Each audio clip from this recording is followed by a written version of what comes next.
Like, No.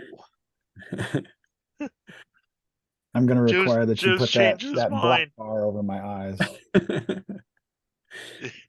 All right. Here, Mark, this will make you better. Yeah, Hmm.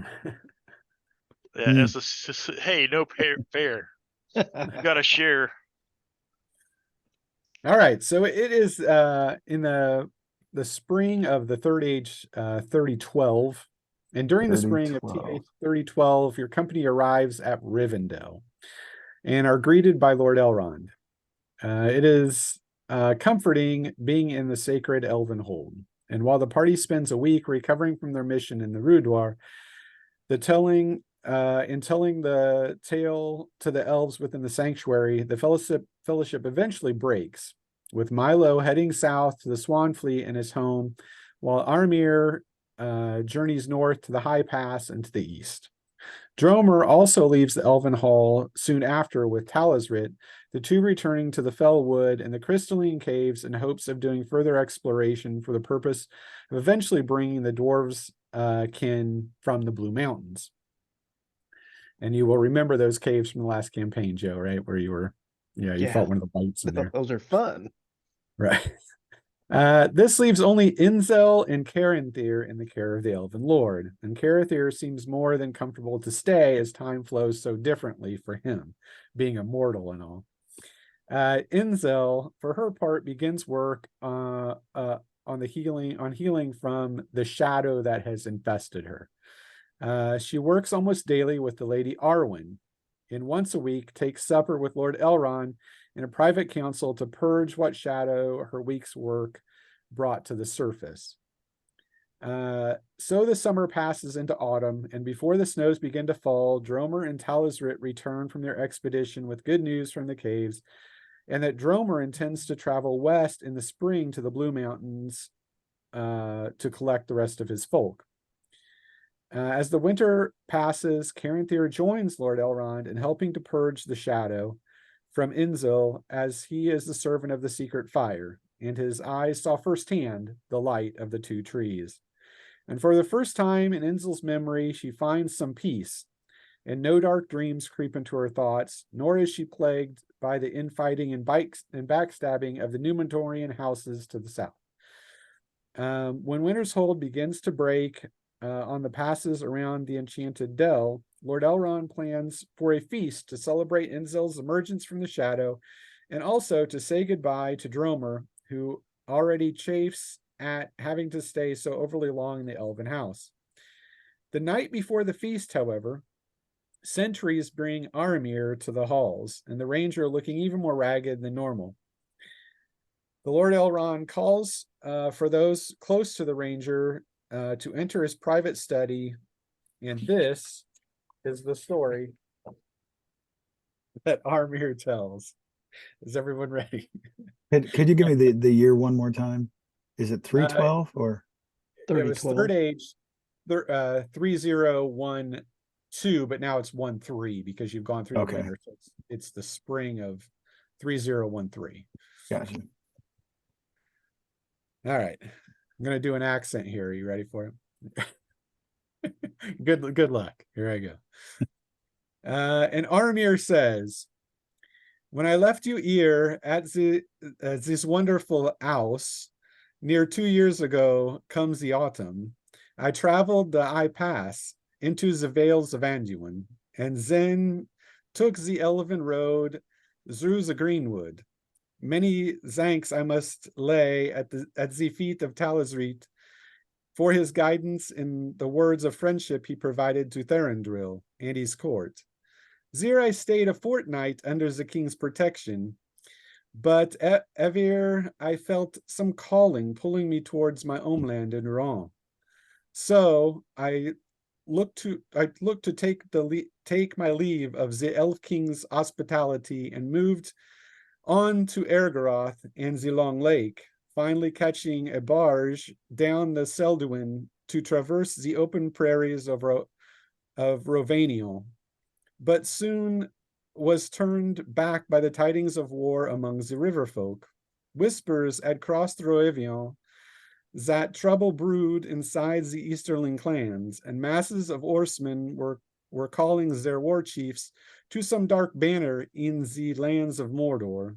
Knowing little else to do, I quickly turned back and retraced my steps, only to have the eye pass closed to me from winter storms by the time I reached the Anduin.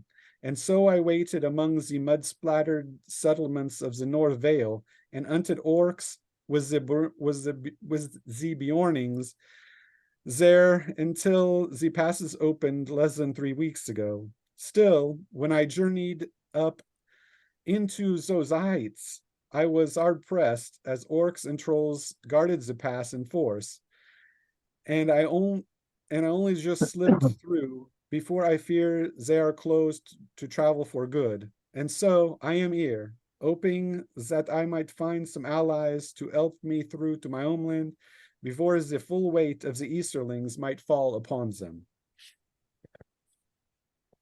And where is his homeland again exactly? The Sea of Rhun, which he calls Oh. Rhun. Okay, yeah, Because way he's a the hell over Dorwin there. Rim, and I'm saying they're French because they love their wine. Yeah.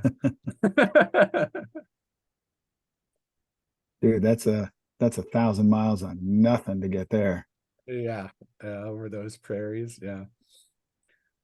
Lord Elrond seems disturbed by these news, and he will recuse himself, telling all those within that they may discuss their next course. But whatever the choice, the feast tomorrow still awaits them all, and he will provide counsel after it is complete. So he leaves the room and allows you to have a moment there with Armir. Hopefully your course finds you better than mine, my friend.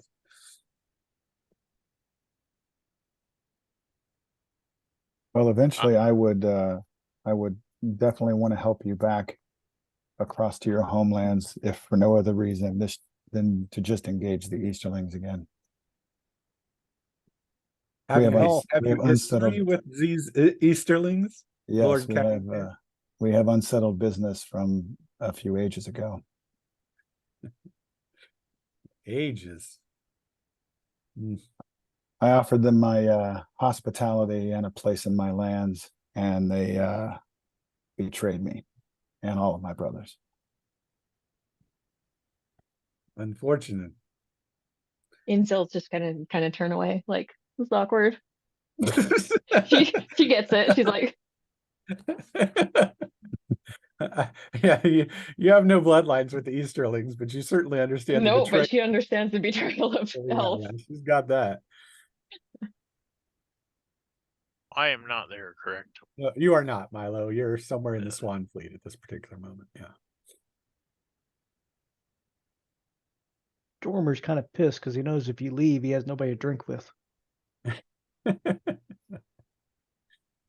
Well, the question then becomes for Dromer, will he make a decision to go across the Misty Mountains instead of going back to get his people this spring, and instead help his friend Armir with his own lands there?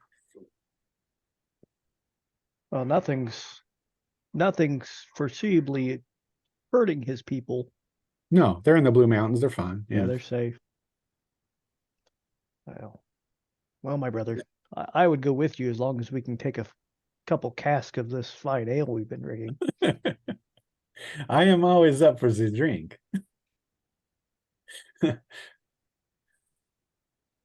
So Inzil, other than avoiding the watchful eye of Lord Caranthir and his Noldor haughtiness, do you have anything to say in this circumstance?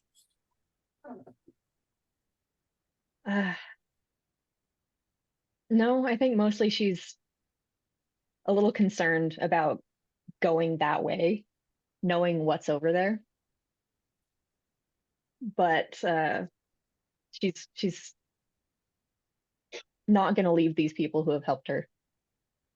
All right. And just so you know, the Purge of the Shadow is complete after working with the elves here. So your resilience, it's resilience that was down, right? It's at full. So you're good. Yay! Yay. So I think Yay. And you're light of the secret fire won't blind you anymore. Oh, good. right. Now Enzel's a Sindarian, right? No, He's a Black Black Noon. Numenorian. Yeah, Black Numenorian. Yeah. Who's I thought we had a Sindarian too. A Cinder Elf? No. Mhm. You've got Talisrit is a Sylvan. Oh, from Mirkwood? Yeah. Okay. He serves Lord Thranduil, but which is what Aramir just said in his writing, because he knows Talisrit told him who to talk to and what passes to take, and so he stayed with Lord Thranduil. And Talisrit is going to be Simon. Yes, and he's here, but obviously he's not here. Yeah, and he obviously would have no problem going back over the Misty Mountains to his homeland at Mirkwood. So, and see, he's been away for a few years, and obviously in Elven terms, a few years isn't that long, but still, it's a time. But nevertheless, you talk about this, have some drink, kind of discuss that's a guarantee. Yeah, discuss it a little bit more over the course of the action. Armir obviously thanking all of you for supporting him and seeing if there is any problem in Rhun or Rhun, as you would call it. And so you eventually take your leaves that night, go to bed, and then can kind of prepare yourself a little bit on the morrow, but you have the big elven feast. So you end up going to the feast. The elves sing. It's quite a to-do. You get Inzil. You get several nice elven songs even sung to you by some of the patrons there, who seem to have a respect for your beauty. Because you've taken dangerous and ethereal. Yeah, you're up there. So even the elves have to respect that to a certain degree.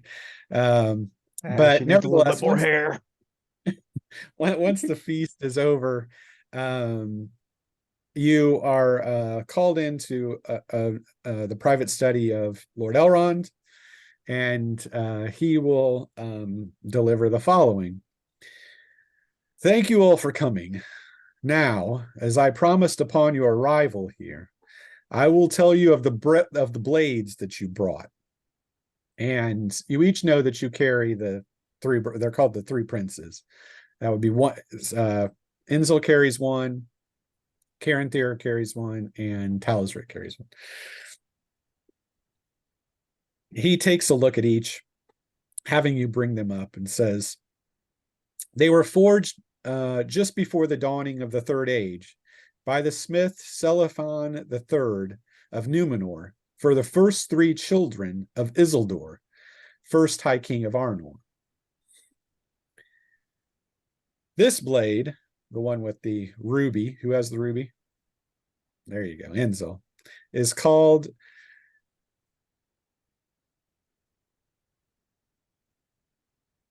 Cardkarark.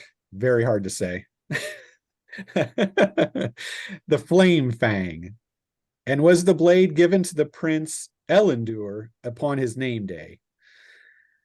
The next one is the Diamond, and that's Caranthir. He says this one is named Vilyasalka, the air dancer, and was the blade given to Prince Eraton upon his name day. And lastly, he looks at the blade of Talisrit and says, this is Kalimpor, the deadly leaf, and was given to the Prince Sirin upon his name day. All three of his sons, the sons of Isildur, died at the Battle of Gladden Fields, with Araton taking a mortal wound upon the battle's beginning, Sirin dying to an orc's poisoned arrow, and Elendur dying with the remaining Dunedain after he encouraged his father to flee with the One Ring. Since that time, the blades were lost, but you have returned them to the light, and you should hold them in good keeping, as all the kings of Arnor are no more.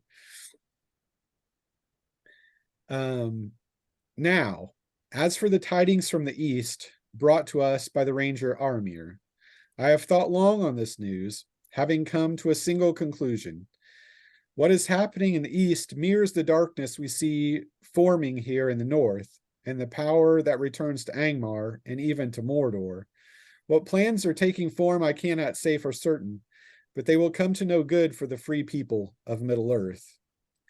With the power of the elves waning, and with darkness so close around this house, it is not within my power to send forth a party from these halls to investigate. But Armir is of those lands, and his plea should not fall on deaf ears. So I would ask that each of you consider a journey, not readily in your heart, but of great need to the people of those shores. What is happening in Rhun must be discovered and undone if the threat is to the people of the West. Should you forestall your current desires and take this journey, I will grant what service I can to help you on your way, but at the end, it is up to you in this. Have you discussed any such course? We have, and we have decided to travel to Rhuan. That is good news. For hopefully, with your strength and that of mine added to you, you will be able to uncover this darkness that we see brewing there. He nods, congratulates each of you, and then says his goodbyes, and he will see you in the morning. So you're left to your own accords that evening before you will leave the next morning. Inzel, when you get back to your room, you can see the Lady Arwen is there, and who has helped train you and try to get the shadow from you that were incurred by the wights. And she wishes you well, of course, hopes that you remember the teachings of the shadow and do not forget them. And she says, if nothing else, stay close to the Lord Caranthir, as his light may always be seen as a true guide. But as warned by her father, should you ever use the magics of Morgoth again, the shadow will certainly return and take a hold that even the elves cannot relinquish. Also to you, she provides you with an elven travel dress for the journey. And I have a relative picture of what said dress would look like here. Something along these lines. Nice. You can see it.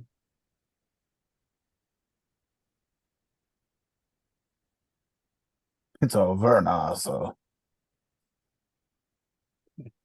This dress will provide +2 to your wound threshold and +2 temporary CCV. So they don't add to your natural CCV, but they are an extra amount if you would for you to use during the course of the time. Oh. So and then once she leaves, Elrond actually visits you that night, and you're quite popular that evening. And he offers the following. I have heard from many ears in the West, still loyal to Rivendell, that you are sought by the enemy in Angmar, and that a man of the East has spent a year asking after you while you were here. Those who have met him call him Malin Gwathrin, which in Sindarin means the yellow shadow, but among the humans he uses the name Balgazar. This I thought you should know. Yeah, I was afraid to hear that, actually. Are you aware of this person? I'm aware that somebody would definitely try to bring me back. You know, a history like mine, knowing the enemy, I'm not surprised that they would send somebody. It was just a matter of time. I see. Well, I hope my news at least fortifies you somewhat that you know someone is seeking you and his name. But be wary upon the roads, for he has many agents. I will keep diligent watch. Excellent. All right, he will leave you to that. And you all get your last good night of sleep in Rivendell before you hit the road. And on the morrow, assumably the party will prepare for the journey, Elrond encouraging them to avoid the high pass and instead to take the pass at the Dimril Stair, as Moria has been quiet since the expedition from Eredor set to clearing it some 15 winters ago.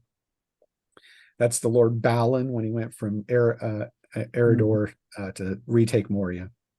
It will also allow you to pass close to Lorien once you're over the Demeril Stair, and there might find some news concerning events unfolding in the east of the Misty Mountains.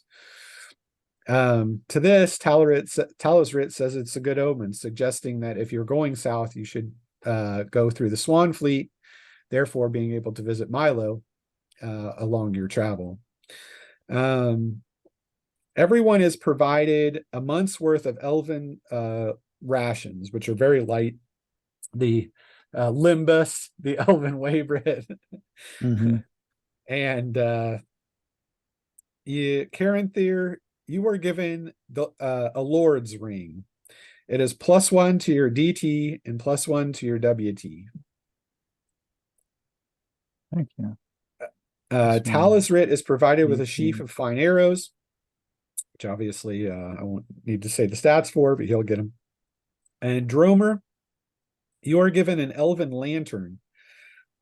It provides 12 hours of light each 24-hour period, even if submerged. Cannot be extinguished. And to Aramir, he pulls him aside, and you see him give him a map and say some words to him, who Aramir, of course, nods. And from that, you are able to set your journey forth, unless there anything else you wish to do in Rivendell. And you said the fellowship had already left here? What fellowship? You said something about the breaking of the fellowship in the beginning. Your fellowship. Oh, okay. Oh, yeah, not that fellowship. Not the fellowship of the ring. The Yeah. fellowship of the Rhudaur, or whatever you want to call it. Because we haven't gotten to the fellowship time yet, have we? No, that's 3018. Yeah, so you're 5 years away from Lord of the Rings. Yeah. Okay. Yeah, so that has not happened yet, but obviously the darkness here is growing, and that is quite evident. Nevertheless, if there's nothing anyone else wishes to do, we can set out on the road. Aramir and Talosrit will, of course, inform you, anyone that doesn't know, that it will be roughly 4.5 days to get to the end of the last bridge from Rivendell, which from then you could cut south and make your way into Eregion, and then slowly try to get to the Demeril Stair, which of course is further down. It's the southernmost pass in the Misty Mountains. So the party sets forth, and you spend a few chilly nights, spring nights, huddled around your fire, moving from Rivendell toward the end of the last bridge. Talosrit tells a few tales of the various ages along the time. If there's anyone else who wishes to tell a tale over the course of one of your camping nights, you may. But you are not molested by any dark tidings here this close to Rivendell and moving south of the Trollshaws. And so are the stairs north or south of Moria? They're the Redstone Pass, so they go just north of Moria. So Okay. Moria basically goes it's 3 mountains, and Moria goes through, and then the pass is kind of up. The Demeril Stair is kind of up on the northern side of where Moria is, but Moria kind of goes through all those mountains. So yeah.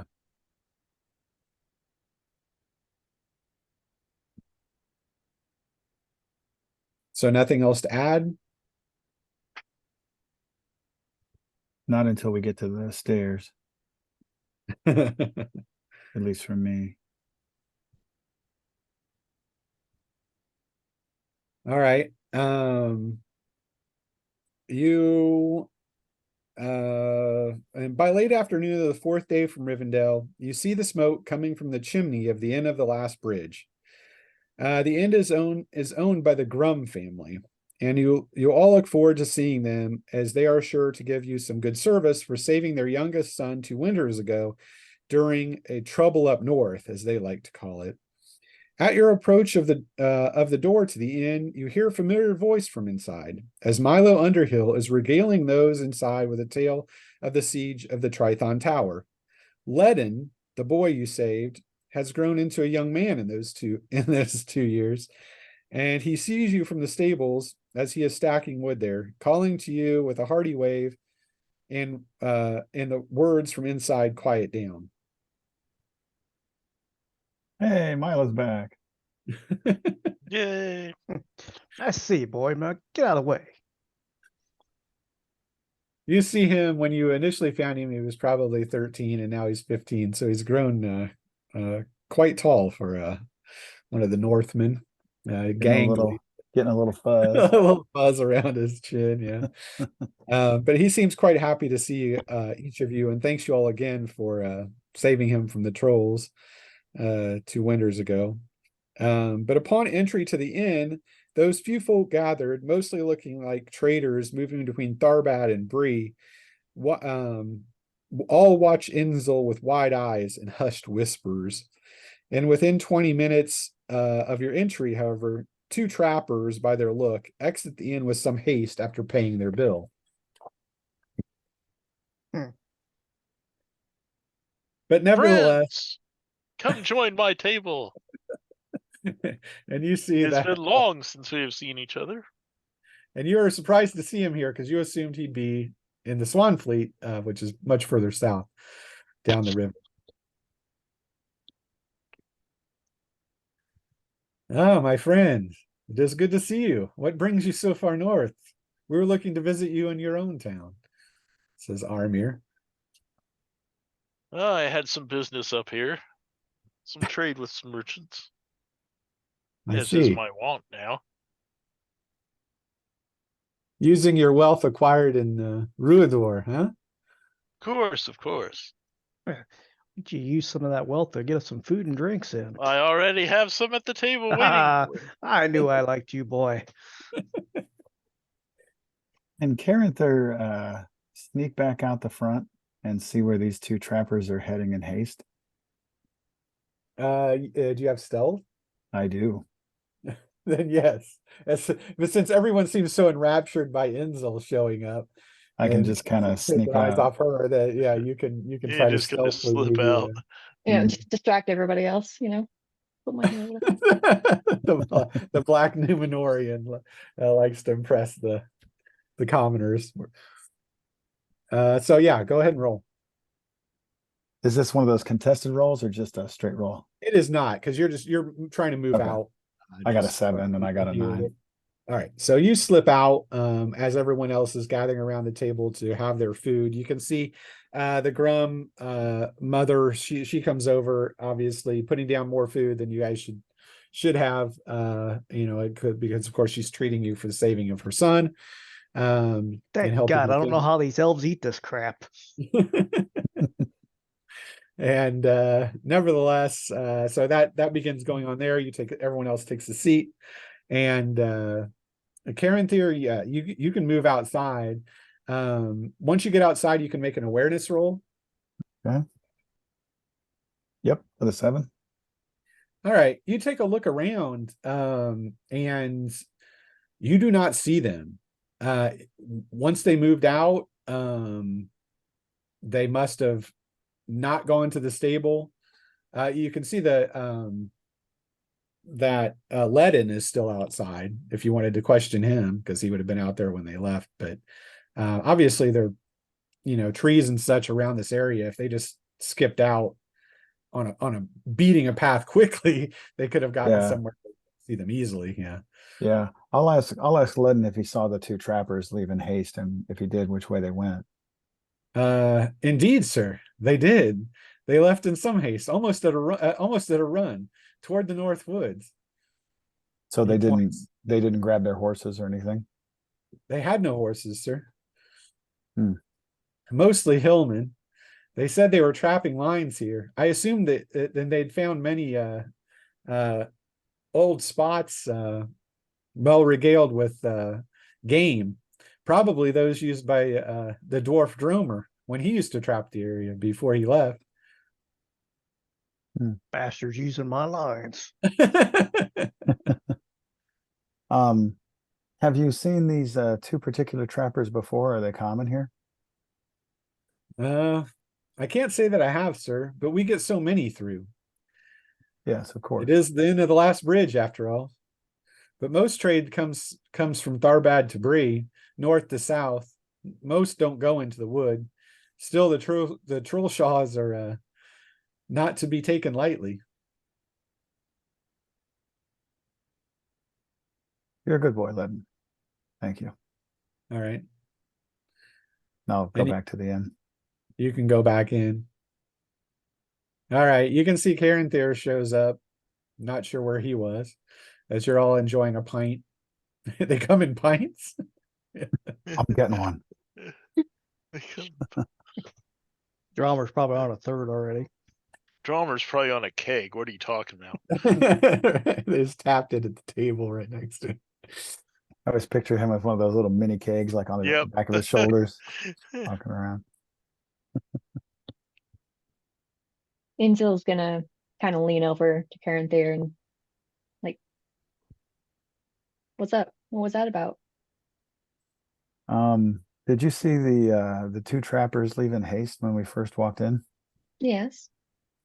They made quick haste to the north following the trap lines. I'm wondering if they might not be working for your what's his name? Oh, but I don't know that. Right. No, you Oh, do I'm not. sorry. I don't even know But- that. but- Yeah, so- It No, doesn't but- mean there but are agents remember- here of Angmar, so I mean, yeah. Oh yeah, Remember, well, we had fought Hillman before, and we Yeah, had yes, had trouble yeah. with him. But one of the leaders of them was the one guy that we put an end to. So right. Yeah, you've killed Beluga Man. You killed him. You've killed several of their big leaders. But if they're loyal to the Hillman, it's possible they could be informing some other agent that you guys are here. Yeah. Not necessarily about her. You don't know that story because she didn't Yeah. told you. Yeah. Those So guys I better think we not be should, using my lines. I think we should stay here as just as long as we need to before we get moving on. what brings all of you together here at once? There is trouble in my lands, far to the east, in Rhun. They are going to help me by taking the Dimral Stair over into the east and seeing what trouble the Easterlings bring. The gang's getting back together, kid. Ah, you- this is troublesome indeed. I doubt if my wife would be too happy if I leave. But I have been wanting to travel once again. I do have all my equipment with me. Taps his magic short sword at his side. I did not realize you were married, my friend. When did this take place? Shortly after returning, I now live in Feather Hollow. You can see Talisrit nods to this. Ah, in the Swan Fleet. Indeed. Takes I'm out sure his pipe she's- and lights up his pipe weed for a smoke. I'm sure she comes from a fine family. Indeed, the deep burrows. And you know, Karen there gives the nod like he's supposed to know what he's talking about. Of course. The deep barrows were some of the store hobbits that were in the Tower of Trithon when you defended it. So you know that clan. So obviously he picked up one of them along the way. One of the store and married her. Yeah. Well, my friend, if you wish to take the Dimral Stair and your wife would allow such a thing, we could certainly use your sword. I shall have to send word back to her. As I would rather not tell her myself. Well, then, let me write the letter for you there, son. No, it's quite all right. I'm out. You're on your own. Been a while since I had to sign a permission slip, but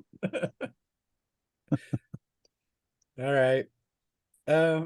You drink through the course of the evening, but not overly, except for maybe Dromer, because Inzel, watching the door warily, the last time you saw Balagazar, Inzel was in this inn.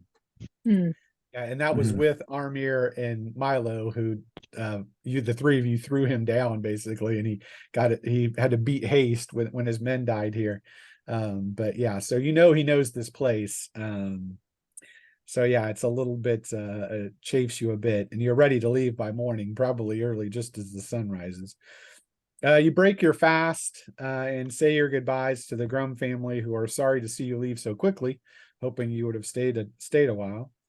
But you were given the finest rooms they had, probably vacating their own rooms for that matter, just so you have a nice bed without fleas or Aw. something in it that someone's drug up from Tharbad or out of Bree. But nevertheless, you leave that morning, and then make your way to the pass over Caradros, the Redhorn Pass, or Dimril Stair as the elves call it. You know that it is supposed to be very narrow and treacherous. Caranthir, it's possible you've taken it at some point in your life over the ages. And you know it's not the most fun trek, but it is a necessary one if you do not want to have to lower yourselves to go through Moria, of all Mhm. things, while traveling south and deal with the dwarves there. Armir indicates that it's Lower yourself. Yeah. it's 6 days travel. Why go under a mountain when you can just go over it? When 6 days travel through the remote lands in Eregion, what the elves call Holland, to get to that pass. But he can lead you. He and Talazrit should be able to lead you easily there, and so you can follow them along that path. The first day, you travel half a day south along the Mythothel River until Talazrit points out a fallow and little used road that cuts east into the foothills of Eregion. You pass several small farmsteads and with freshly planted fields, as well as wildflower covered hills, and a dozen ruins before night begins to fall. Armir will set a camp by the roadside ruin, likely in an old stable there, and you can take your supper over a small fire. We can let anyone who's picked up survival, which most people have. How many people here have survival? I do. Drummer does. Everybody but the Lord Caranthir. He's too good to know survival. Yeah. I'm not in the wilds much. Right, you're in the fine elven cities. You spent too Drum. much time in the Grey Havens. Armir rolls a 1 on his survival, setting up a fine place for you. But everyone else that has survival will have a good evening setting your packs, your everything else in accordance to that. So you don't have much of a tough time, and Armir will take care of Caranthir and make sure it's taken care of. Is my bed made yet? Yeah. Where is my tent? I wish to retire. And you sit by the fire,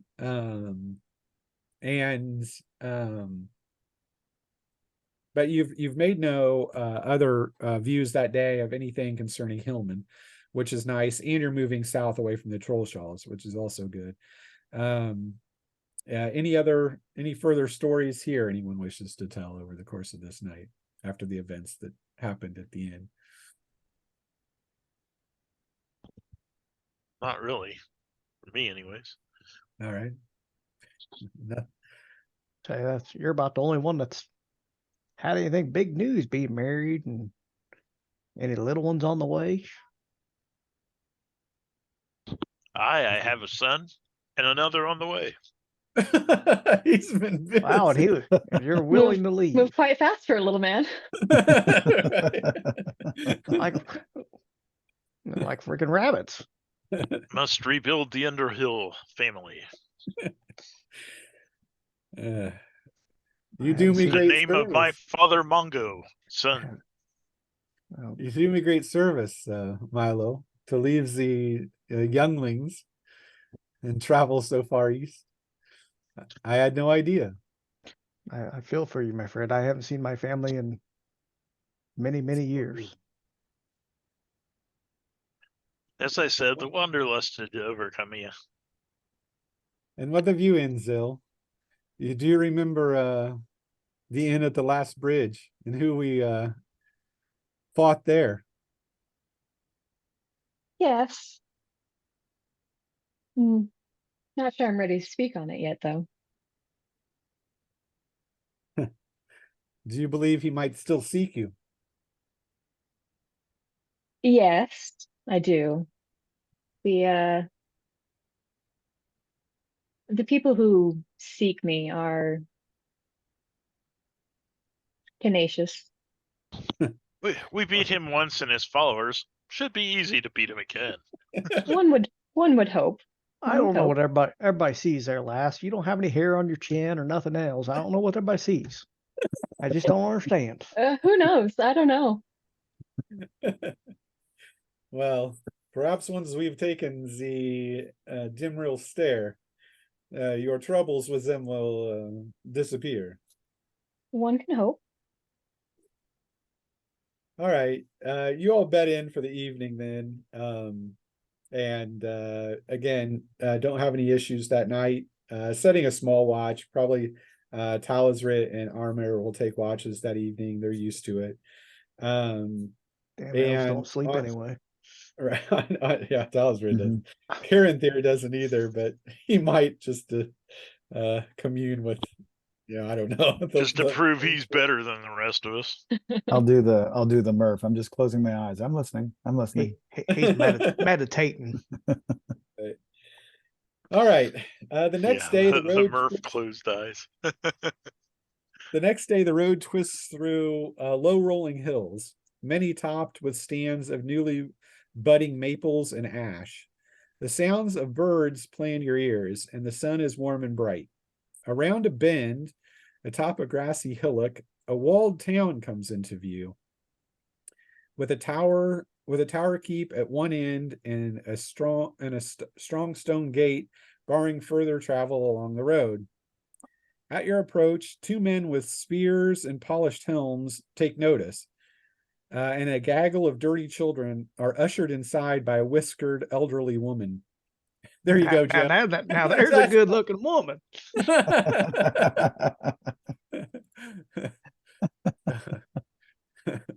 So here is kind of the town you see here out in the areas. Yeah. And one of the guards steps forward and says, "What brings you to Carindor?"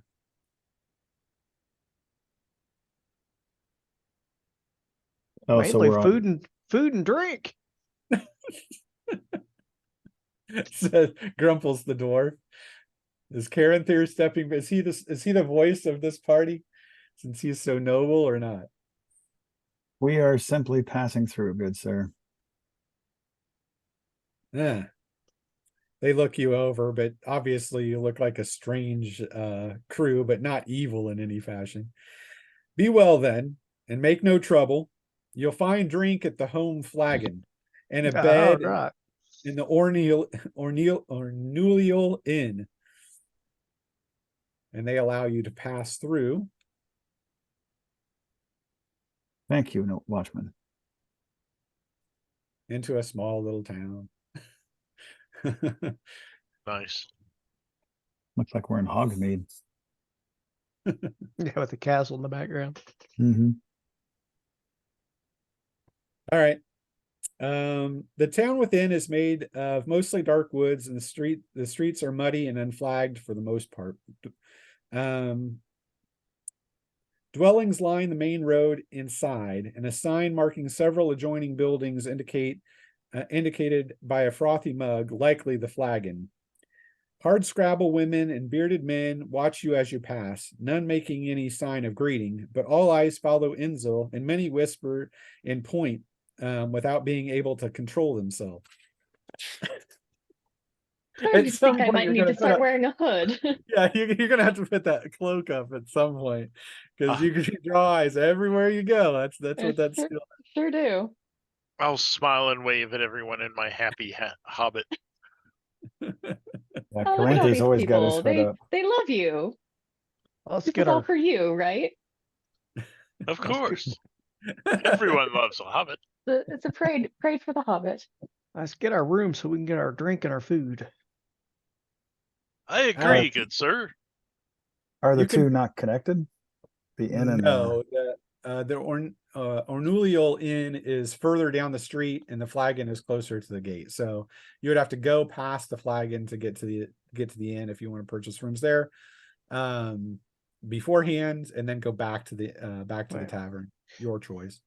As we go by, Drummer's going to check the area out. This way he knows which way to stumble.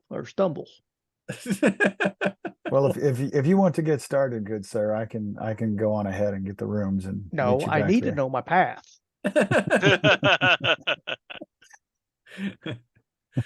All right. Then you all I assume will head to the inn where you can all get rooms. I assume you probably don't want the common room, but there are only 4 rooms available, but you can make that work in some fashion. I don't know, as you choose to. There's 6 of you, so really up to you. Inzel, if you wish a private room, obviously the men of the company will take the other rooms as needed. I'm sure Milo and I can bunk. Yep. Yeah. We're Kind both tricky. large for our size, so we'll be all right. And Karen Thayer can stay with the 2 elves, and then you can have a room to yourself, and that'll leave one room open. It'll cost everyone 4 silver per room, so and that can be split up as need be. But Anyway, I can haggle down a little bit. assumably, would you like to roll your Sure. influence on these people? Oh God, she's probably got crazy add-ons. It's crazy. Yeah, I don't even know what her ad is, but so this is, yeah, I mean, obviously you have your standard, but we're going to do opposed. Okay. This is against their resilience or awareness, depending on what they want to use. So Mental so resilience. you're taking your TS from your influence, whatever that is, Okay. and then adding it to a D10. So and then then tell me the total value. 17. 15? 17. 17. All right. Now, does she add her level to that?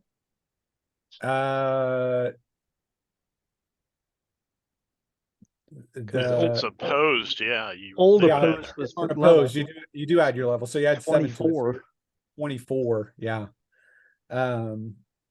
You can see you can see the person is so taken with you that milady, it has been so long since we have had a noble of the houses of Gondor.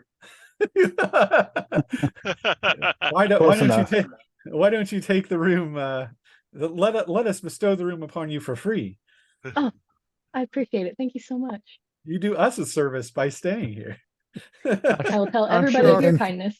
In fact, here's 2 silver. No, what probably happened there is she got hers room for free, and we had to pay 6 for ours. And you all can now they have to bump their rates to make up for the long. Yeah.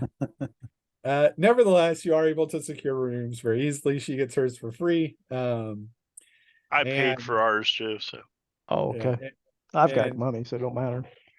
and then Yeah, I I took assume it you off go mine. you'll go back to the Flagon to have your meal, take a meal and a drink before going to bed that evening, I would assume. Is that correct? Hmm. First round's on me. All right. You never hear a dwarf say that. He doesn't have the gold fever yet. but he yeah, will the one gold day. curse. Yeah. The Home Flagon Tavern. You are greeted by a stout woman with short cropped hair and a noticeable mole on her cheek. Several hard men in mail drink at one table, Even she's decent looking. having the look A of dwarven beauty mark. wandering mercenaries. And all 3 stare at Inzel and talk amongst themselves in low tones, with their eyes rarely leaving her.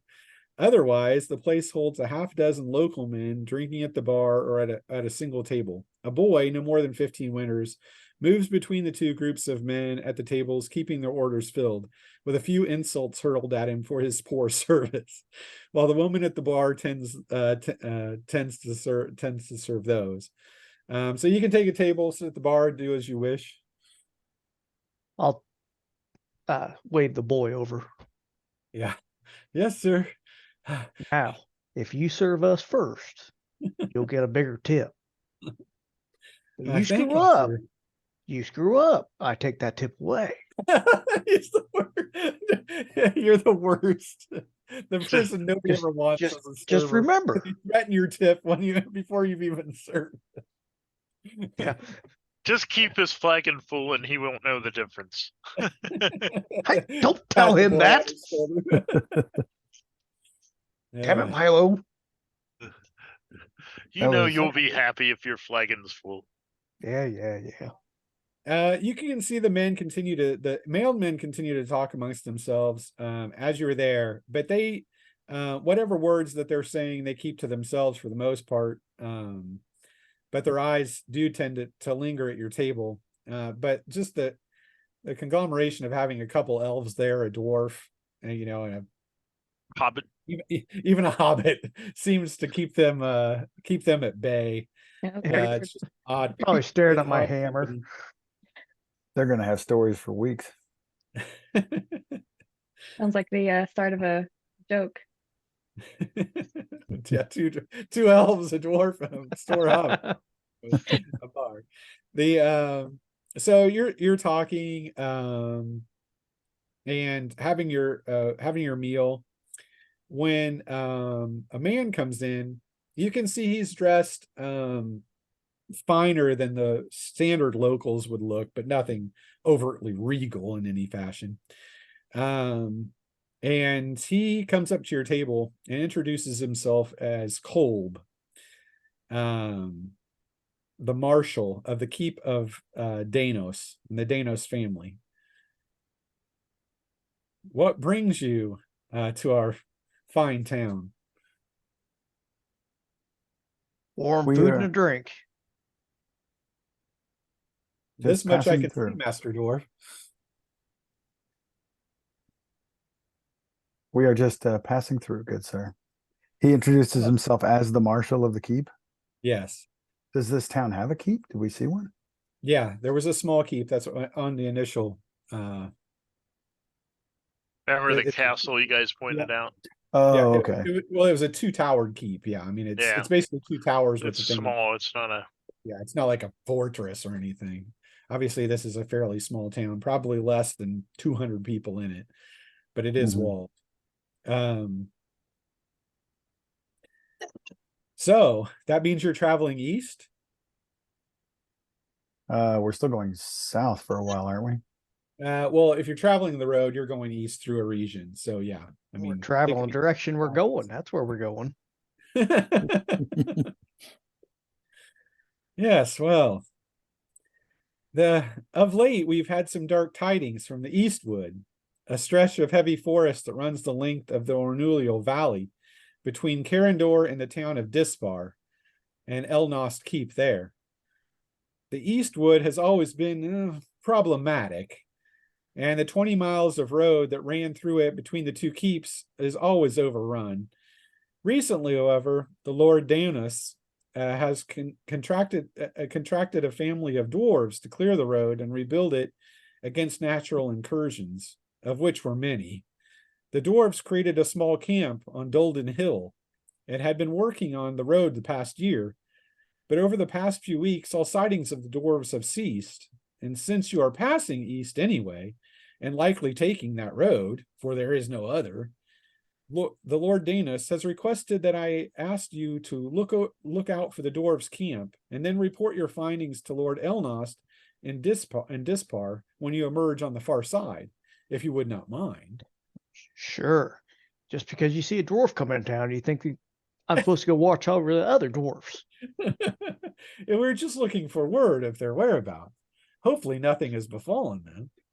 Although there are always tidings of orcs and trolls in those woods, but most of those are overblown. But as of late, there seems to be a darkness still. Well, you're lucky.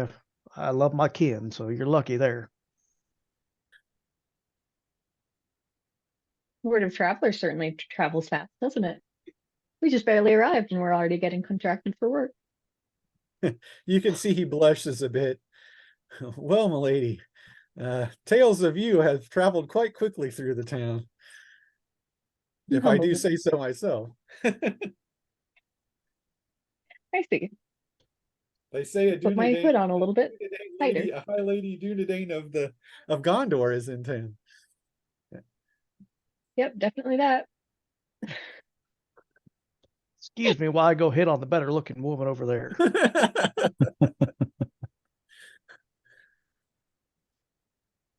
Well, then I will tell the Lord of the Keep that you will report on the whereabouts of the dwarf, the dwarven clan if you see them on the road. We may Will as you well. meet them in the morrow?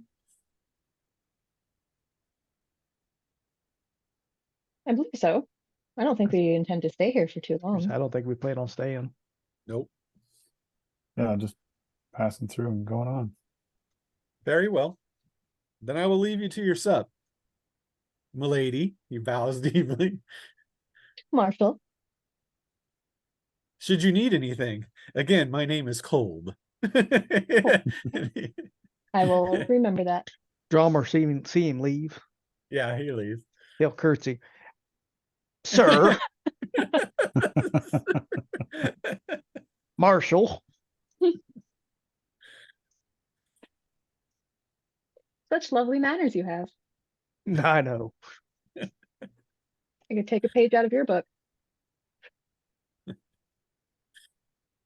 Well, He's more manly than most.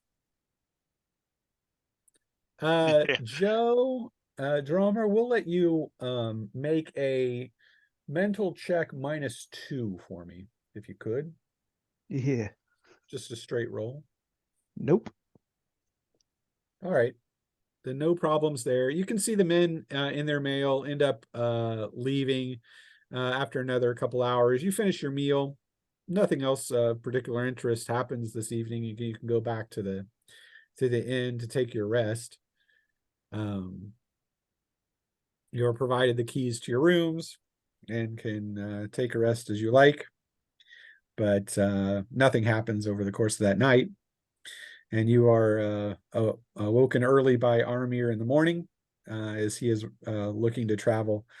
Obviously, he seems very anxious to get over the Dimral Stair and over into the east, because obviously the mountains themselves are treacherous, and if the passes are becoming closed to orcs and such, he's wanting to get over before they're closed fully. Or you have to go so far south to go in the Gap of Rohan, which would be even crazier. So anything that morning you're wishing to do, or are you just ready to travel? Just ready to travel. Yep. Grab some cold tack and head on the road. All right. You depart from Carentur in the morning, and dew coats the long grass and leaves during the first hour of your passing. You make 5 miles before the woodlands around the road begin to grow thick, and the boughs covering the road, and making it more like a tunnel. You're reminded of the Fellwood here, although no palpable sense of evil can be had, like in the Trollshaws. Just the darkness and heaviness of the age of the wood itself. Talisrit points out signs of elven habitation in ages past, the bend of a tree or the turn of a branch, but only his eyes can truly make out what he is talking about. To you, it just looks like woods for the most part. Maybe Karen Thera can sense some of it, but Yeah. So I take it we're skipping second breakfast then. You take a break. Yes, Milo. Yeah, you take a break at a stream that the road crosses, and Dromer, you see the telltale signs of dwarven craftsmanship on the stonework of the bridge. That is relatively new, likely laid in the past year. You can make an awareness check if you like, Dromer. All right. Yes, a 3. Okay. You spy a mason's mark upon the stone, that of the dwarven house of Dúldin, and one that is known to you from your time in the Blue Mountains. They are a small house of little consequence, but are known to have great ability to shape stone. Just as a thought, perhaps you know some of their kin. But after having your second breakfast, munching on a couple of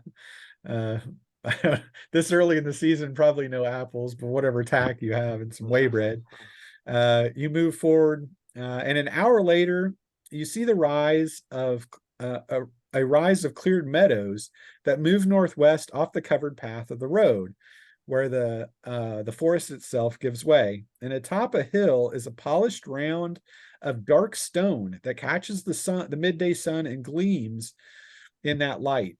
A zigzag path moves up the hill toward the orb of stone, and a small path leads around the southern base of the hill, not up toward the top, but toward where you are, backtracking a bit from the road itself to where a small structure has been built into the side of the hill. So you can either basically go up a zigzagging path at the top of the hill where you can see this polished stone, or you can cut back a little bit along the path, along the base of the hill, where you can see that there's a structure that looks to have been built there. And this is the Structure. hill where they said the dwarves had camped. You would assume Armir says you guys have put in basically a half day's walk, and at 20 miles, that's basically what you're going to get on a day. So basically, Caranthor, the town, and Dispar are a day's walk, right? Through this wood. So you're basically halfway through. If they were going to set up a camp, this is a cleared hillock. Makes sense that they would probably set it here, then they could work on the road either way. So check out the keeping it- camp first. All right. Then you move back along the base of the hill. And eventually come to a stone building that's half built into the hill. It's small. You would say it's no more than a cottage. It has a couple of windows. You can see those windows are enclosed with wood, probably from the inside. And it has a heavy wood door as you approach, but you obviously have to go up and investigate it further, much closer. But that's what you can see from 100 yards or so, or less. Drama will start moving up. All right. We don't hear any sounds of hammers or stonework or anything. You do not. It seems oddly quiet, other than, of course, the natural sounds of the forest, birds, stuff like that, a squirrel cutting, those type of things can be here. As we made our way around, can we still see the top of the polished stone as we're going around? From here, you don't really see it because you've kind of come back into the wood a little bit, and the hill kind of rises up too quickly when you're this close to the. As I'm walking up to the door, I'm going to try and check the area, make sure there's no unusual tracks through the camp. Anyone with survival can check the tracks along the way if you'd like to here. So you can make a survival roll. That's just less than your RS. So. Got a 1. Okay. I got a 3. And a 3. I got a 5 out of 7. Okay. You're moving around the area. I'll roll that randomly. You're more moving toward the building itself, Dromer. Everyone else is kind of fanned out a little bit, just kind of walking along the area, checking the track. 5, of course, the one person that doesn't have it. And Milo, you're moving along, and you can see in the tall grass here, half buried, you see a helmet. Does it look to be of dwarven make?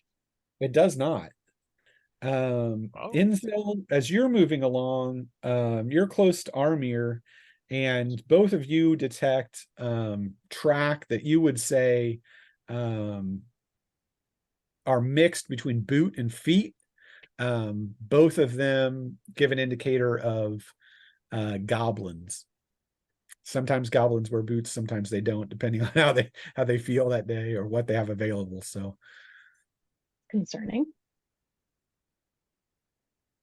And of course, on the main path here, you obviously would have found dwarven boot prints that have worn this path smooth. Joe, however, when you get close, you can see that the door has taken some distress.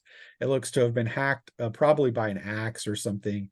and it stands not ajar, but obviously open. Yeah. It's closed, but has a slight darkness behind it. I'm gonna let him know that we may be dealing with some goblins.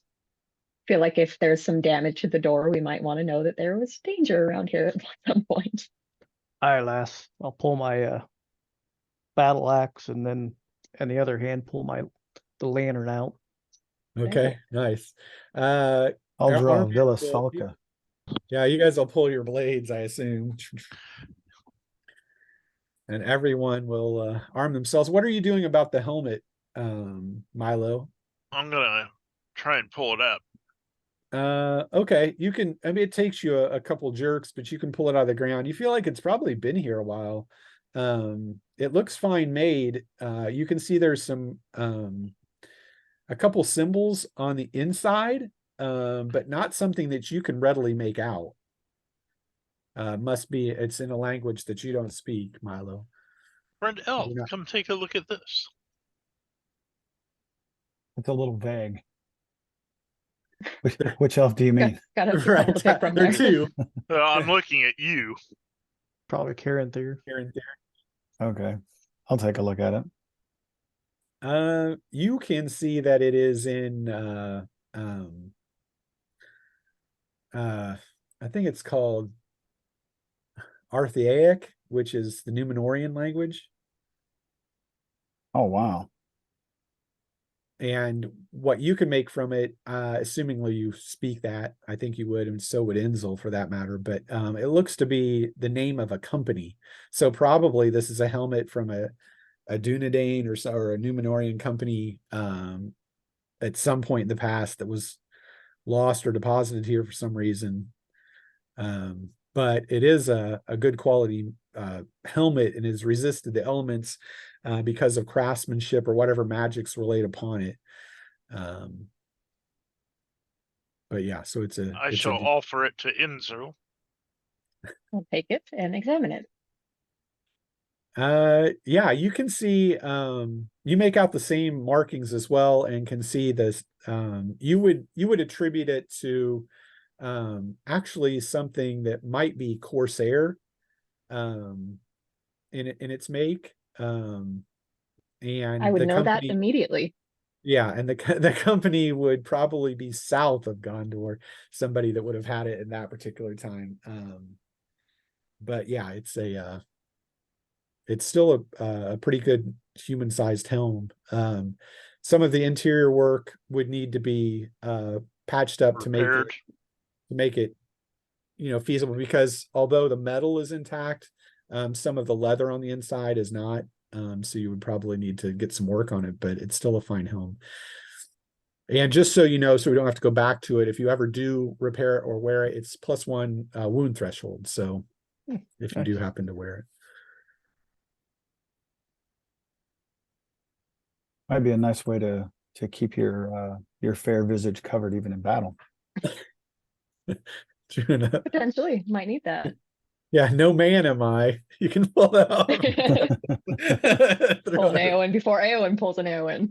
Yeah, there you go. But nevertheless, you are the closest to the door when they're discussing this, probably 30 or so feet back.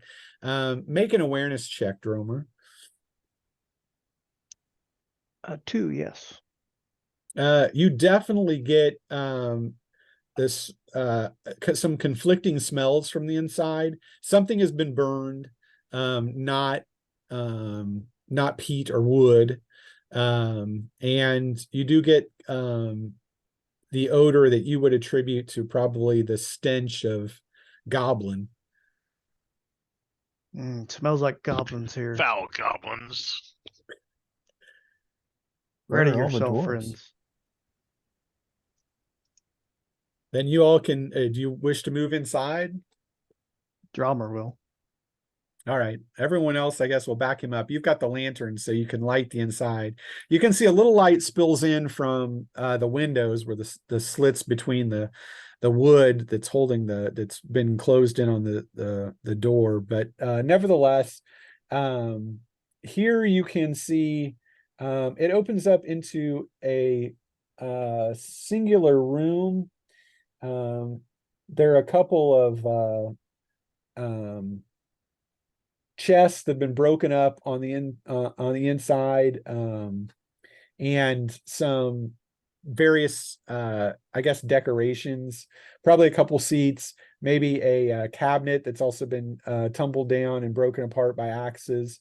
And then there is another door on the interior going further back. That door is open and you can shine the light in there, but you'd have to, of course, enter to really see it. If there's nothing really in the main room, I'll start moving my way that way. Okay.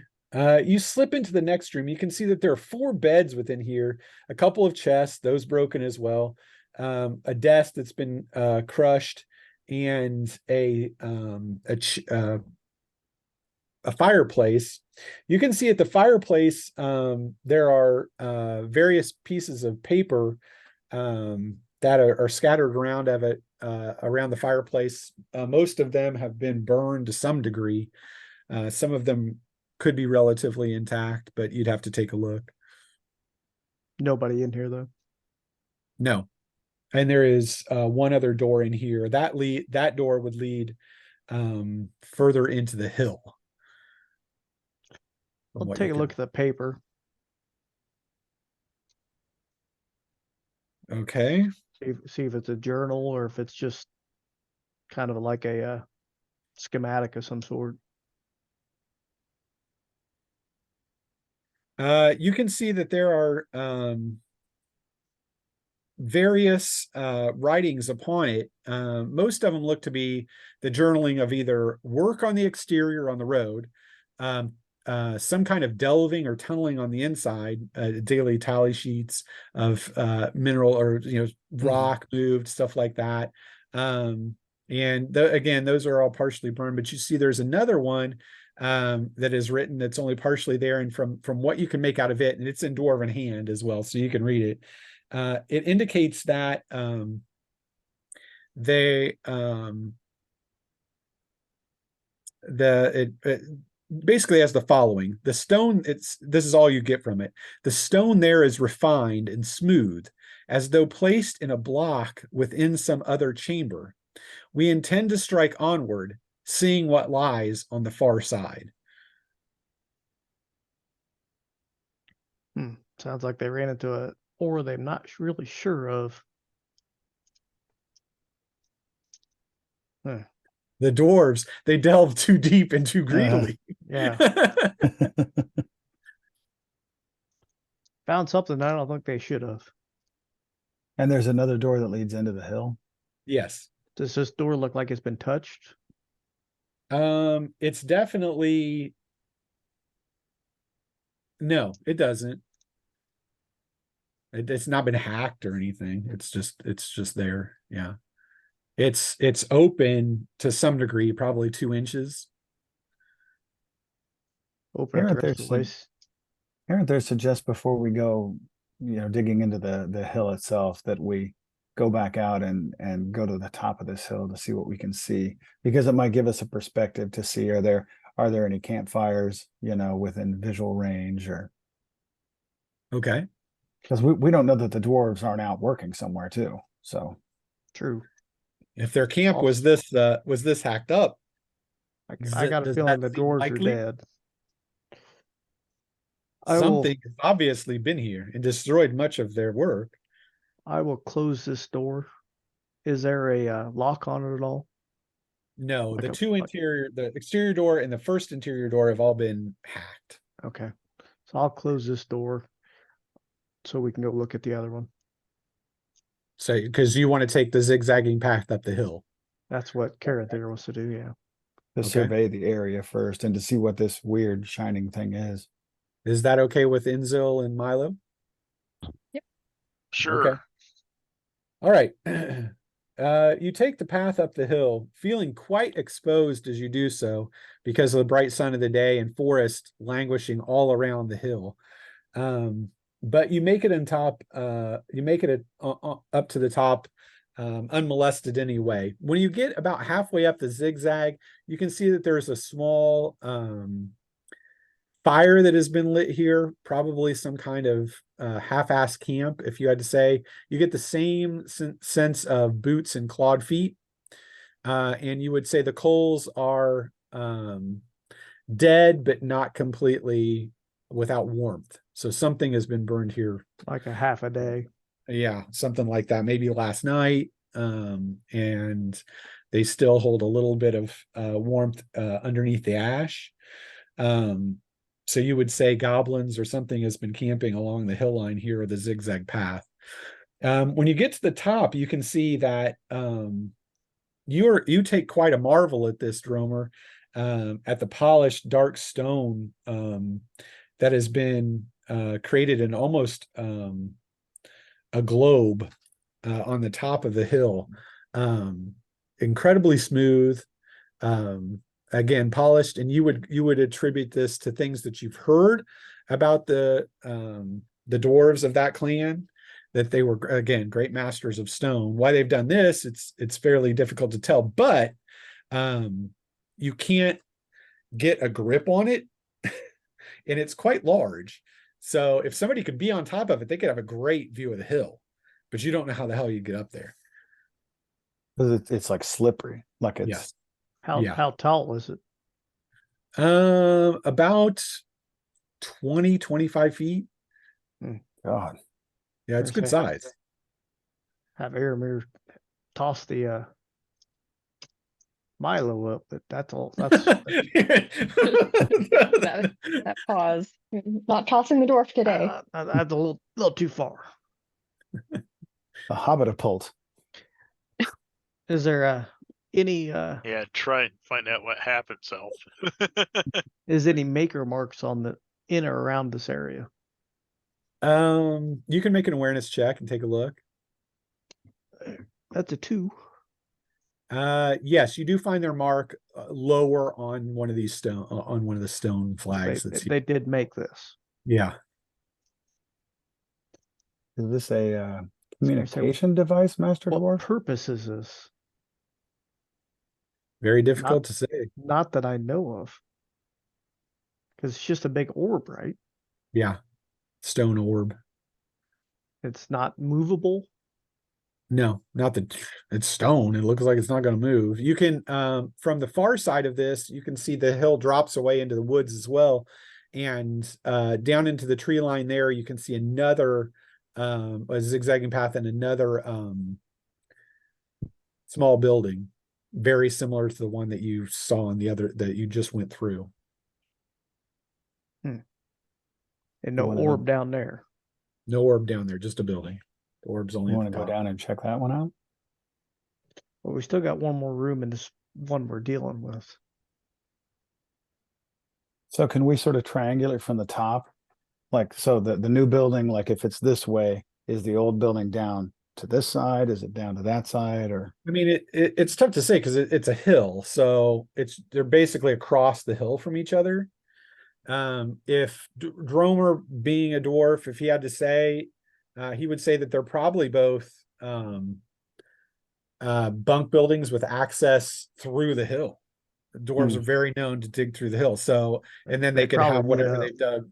And the orb itself would be almost equidistant to those two things, just at the top of the hill.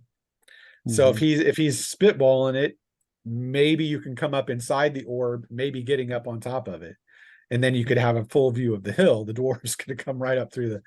It's probably It's very dwarven. Yeah, I mean it's like a lookout. Remember Durin's stair in Moria that went all the way to the top? Yeah, where they could look out. Yeah. well, maybe we should go back and go into the hill more. Damn brothers, show off. They're a good stonemason. All right, so do you want to go down to the new building or go back to the building that you've been in? Don't matter go me. back. Yeah, I say the one we were probably in. Okay. Then you How late is it getting? I mean, it's not that late. About midday still. Yeah. I mean, this hasn't taken you a vast amount of time. It's just a hill All you're right. climbing and looking around. So you're still all right. So you can move down to the building that you're in and then get to that back door if that's what you're looking to do. Yeah, When get you the open lamp. it up, you can see that there are several wheelbarrows on the inside and also a trap door that can be opened and up. And basically it allows you to go down inside a tunnel that goes into the hill. Standard dwarven operating procedure kind of stuff, yeah. Now you're in my world, elves. I think I shall leave you to it. All right. Does everyone want to take that hall? Definitely not. Karen, there's stuck. He doesn't go in there. The big folk will have to duck. I mean, it's good enough size. I mean, you can get into it. I don't know how tall Karen Thier is. He might be very tall because the dwarves or the elves in this are very, very tall. But so he would have to duck to some degree. But Inzel would probably be all right. I don't know if you ever chose her height. Not yet. She's not super tall though. Yeah, she was. I mean, the highest you can be as a Dunedain or as a Black Numenorian female, I think, is 5'10". So Yeah. she could be anywhere below She's that. not that tall. Yeah, and the Dorwin Rim is only 5'9", so he's not some enormous giant either. So, but yeah, the elves are both much taller than that. Get down in the tunnel, look at the flooring, see if we still see some of those footed/booted feet down here. You can make a roll on that on awareness. Okay. That's a 7, so yes. What is your awareness? 9. You still make it. It was -2 because you're down in here. You would still say you've got indications of goblin. And there's also a smell down here that you would indicate a goblin latrine is probably somewhere down within this area. I'll take my battle axe out. Goblins could be down here. Lord Carinthier, will you stay above then? We'll stay above if we think it's necessary. What's Otherwise, I wrong, will. Grant? Don't you want to be by yourself? Come Oh, on, I- lassie. Oh, I don't fear goblins. No. But, You seem to be. I'm just spitballing here, but you seem to be scared of them. no, Yeah. I just don't want to be down in the dirt. Oh, is that below you? Doesn't want to get All dust right. on his boots. Right. Well, I guess that everyone could have a little talk over it, but I assume everyone goes down. Yes. I'm Yeah. going down. Said and done, even to the grumbling of the Noldor. And you're able to move down inside. The dwarf leading the way, I assume, with the lantern.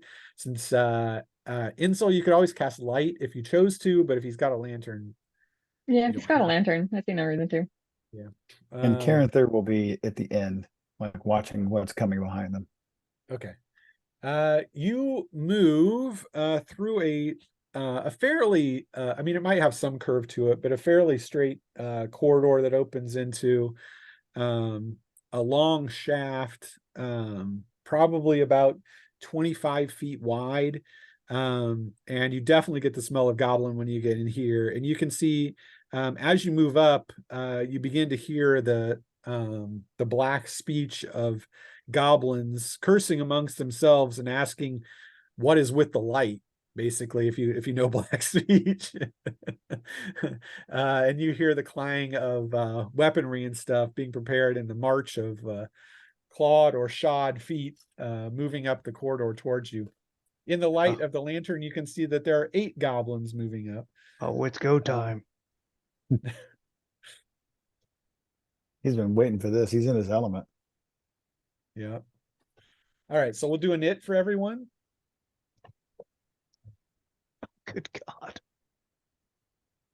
I'm actually going to have, just so I don't have to deal with it, because Simon in here, Talisrit will actually stay up above just to watch your back. So I'm even Okay. going to have him down. Okay. Milo got a 10 total. 7 Okay. plus 3. Dromer, He got an 8. okay. Carinthier, 9. and 5 for Armir and Inzel. 3. Is that with your bonus? Don't you? I think. I don't have a bonus. Oh, you don't You have a got bonus. physical Alright. if you got physical. Yeah, you do. That's true. If you have a physical bonus, that goes to your initiative. So I don't know if Okay, you then have. 4. Okay, 4. Yay. All right. Hey, Oh, one's better's one better. It is Sure. for sure. And these goofy goblins got a 1. They're not liking that light. It burns. It must be an elven light. Kill it. They go charging forward, but only to meet your blades. The first person to go then is Milo. Where am I at in the party exactly? You're Oh, in probably middle. you're probably at least 4 back. So the only person probably behind you is Karen Thier. Okay, Because then I will quick draw my short bow and Okay. shoot at one of them. All right. I have ranged combat. What's their defense They have no threshold? DT. Okay, They're so just combat. so I need a 7 or less, and I got a 5, which will hit Okay. for 1d10 plus 1 points of damage. Start screaming as it gets... 6 plus 1, 7 points. And they have a I have a DT of 6, so I killed him. Help! Down he goes. All right, next person to go is Karen Thier. I can't get up, right? Not with a Relax. sword. Yeah, you've got your Yeah. staff in your other hand. I mean, you could throw a shining light on him if you wanted to, but is that necessary? Probably not. No, I'm just gonna, I'll move up if there's room to move up. If there's If currently there's not. So really the people that will be engaging them are Dromer, Armir, and Inzil with blades. So and then next is Dromer at 8. You got his battle axe. You're going you've got the light in the one hand, so your skill's gonna be -1, but you have your TS, which probably Yeah. will Oh help god, out. yeah. You're Yeah, good. his TS is like 14. Yeah, so you're fine. Wow. Where's my kin, you little bastards? Where's my kid? That's a Lay 3 to hands hit. on the dwarf, will you? You taking your head? Oh, good god. What's his plus on that? Battle axe plus, well, it's plus his strength. So that'd be 19, 22 points. Oh yeah. Rolled a Slops the head off of him. Rolled a 10 and a 9. Black blood sputes up to the up toward the ceiling of the cavern. Next person to go is Arnir. You can see his blade is glowing and crackling with electrical energy. And he slashes one with a 2 and kills it. It screeches and dies on his blade. Inzil. I assume you're using your blade naturally and not augmenting it in any way. Yes. Yeah, naturally. I rolled a 2. That's a hit.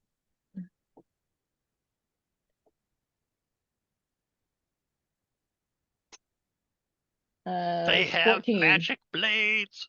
They have magic blades. It hurts. It burns. How many points did you do? 14. Yeah, you killed him. It dies, leaving only 4 of them left to attack. That'll be we'll take 2 on Dromer, 1 on Armir, and 1 on Inzil. So 2 on Dromer, both missed. 1 on Armir, hit with a 1. No critical though. And they do have nasty weapons, but only do 8 to him. So he's able to block that to the side with his wound threshold. And on Inzil, a 5. What's your defensive threshold? Your DT? My DT is 2. 2. Unless that goes up with the resilience. Did that? No. Okay. Well, I can't remember what yeah, changes since my resilience is normal again. It's your yeah, your physis- DT doesn't affect it. Only your wound threshold gets Yeah. affected by that. So the DT is 2. They've got a 7. They hit dead on. Cool. He screeches and slashes at you. Ooh, for 18 points. Good lord. Oh, He's got a blade, probably something he stole off a dwarf and slashed him. Somehow it makes it through and cuts into you. I assume thought that's she something had that- armor. No, got a- she doesn't have armor. She's She's going. got a dress that gave her plus Oh, 2 that's to right. W That's right. Never Right. mind. And but that's only one wound on you, correct? With a 18, Yeah. Well, that's what's your 2. wound? What's your wound 9. threshold? It's 9 9. now. So you start at Maybe. 10, Then it and would- then you go 9 So more it's is 19. one wound. Okay. So it's actually Yeah, one so wound. just And on the- missed giving you 2 wounds. Right. On the Okay, back of good. your sheet, I have the calculator for that. So you can, if Okay. you ever flip that over, you can see so your first wound is 10, your second wound is 19, third wound is 28, and fourth wound is 37 if something ever hits you for 37 Yeah. points. Yeah, that's on one hit in total, obviously. Next, and then we go top of the order again. Milo, you can fire an arrow Shoot again. another arrow. I'll shoot at one of the ones on Joe, Okay. and I missed with a 9. Fires past him. Next person to go is Dromer. One of the 2 on me. That's gonna miss with a 10. Wow, bad round. Ouch. Yep. Armir, he hits with a 1, but no crit. But he is going to kill one. The one on him slashes it down. And Insel, you have one on you, who just delivered a nasty blow. Cool. Die, elf! He screams, knowing no better. I rolled a 7. You got a 7? Yeah, does that hit? Yeah. What's your melee is 9, I assume, on your RS. Yes. Yeah, Yep, it is. because they have no defensive threshold.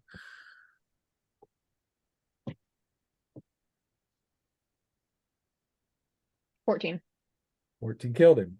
So none on you. There are only 2 left on Yeah. Dromer. I think I've rolled a 14 every single time I've attacked. That's a good roll. I'll take it. Yeah.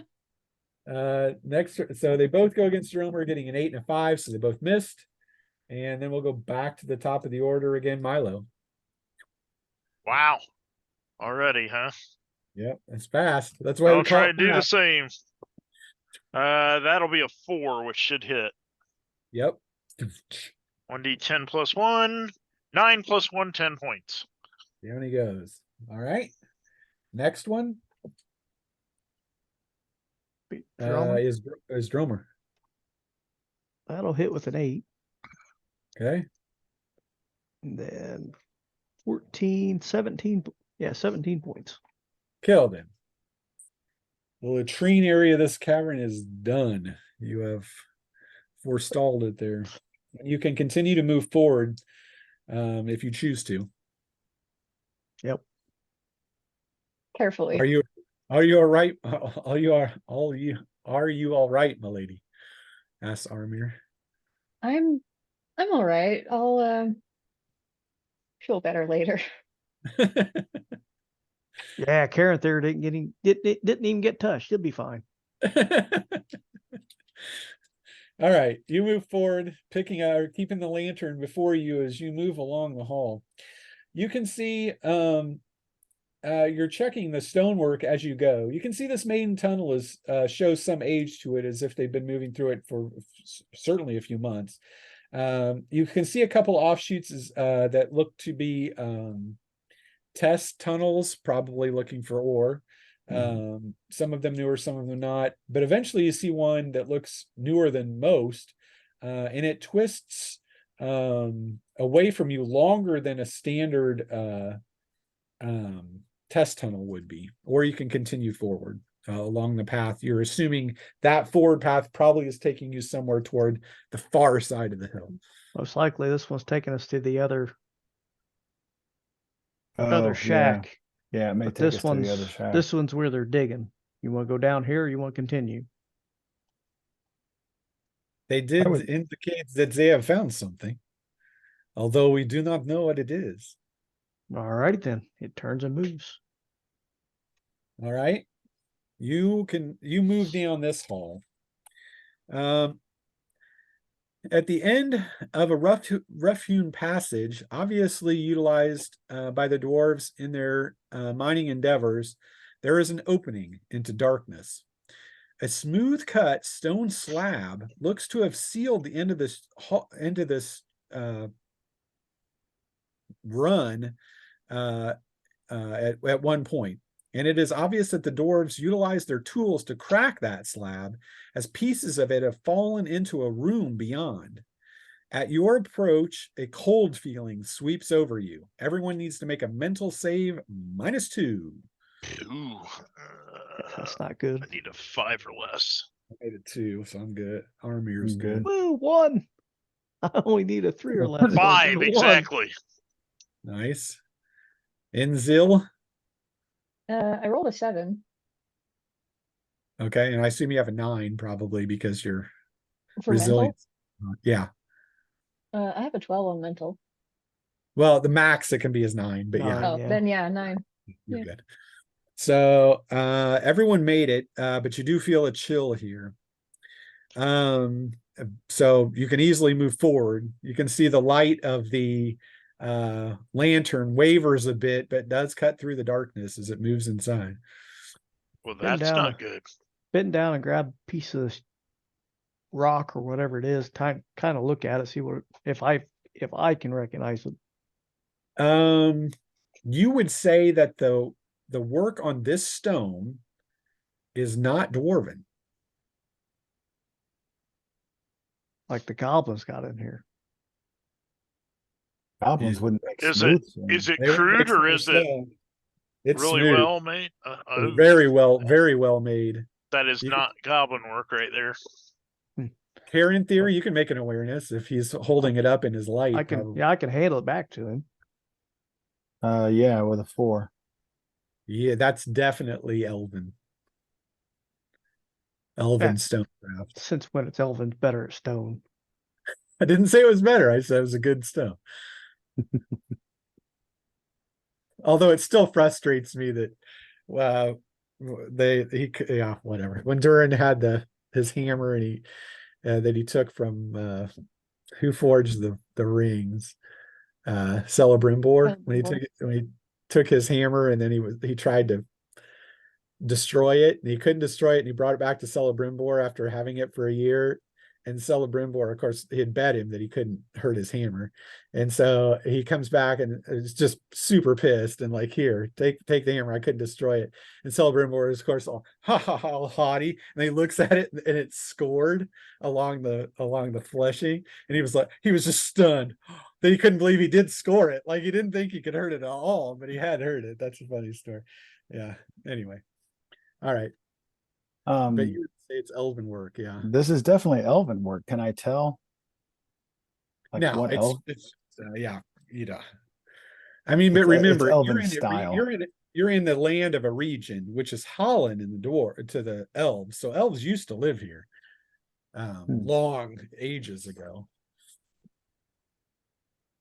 So this carving is very old. And it's not the same stonework that's up or same material that was up above, No. was it? Nope. This is a gray stone, and that is black up above. And so the dwarves broke through it into the Yeah. next thing. Right. Well, Do they you were move certainly inside? they were certainly the first to enter there and well over an age. So It's just something we need to worry about, Karen there. yeah. I've been wondering how That'd be little hell group- yes. I've been wondering how a little group of goblins could take your your stout kinsman so easily. I don't think it was the goblins. You want us to continue or Oh yeah, I think we must. All right. Within, a round chamber houses 2 stone sarcophagi, each with an open lid. Oh god. oh they 2 That's deep just a crypt. alcoves are cut into the walls, each too dark to see within. And a heavy block of stone shuts off entry from another hall almost directly across from the opening that the dwarves made in this chamber. So it looks like you came through the back of a burial. The front is sealed.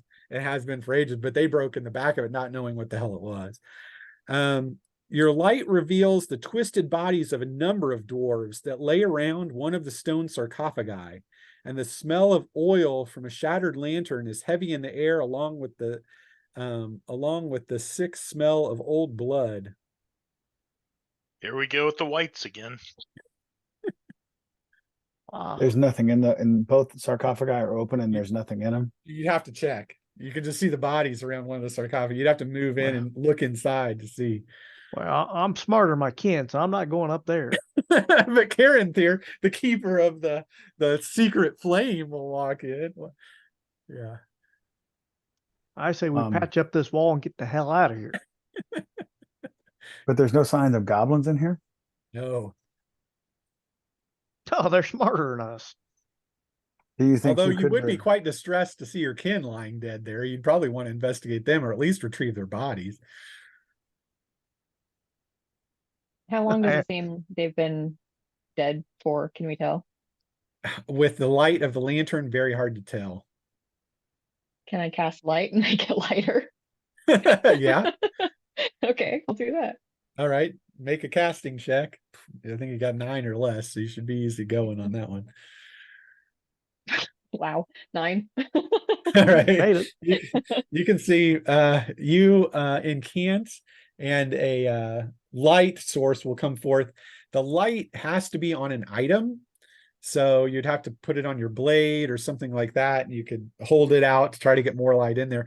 Or you could try to cast it, I guess, at a distance on the sarcophagi or something like that. That would be more difficult.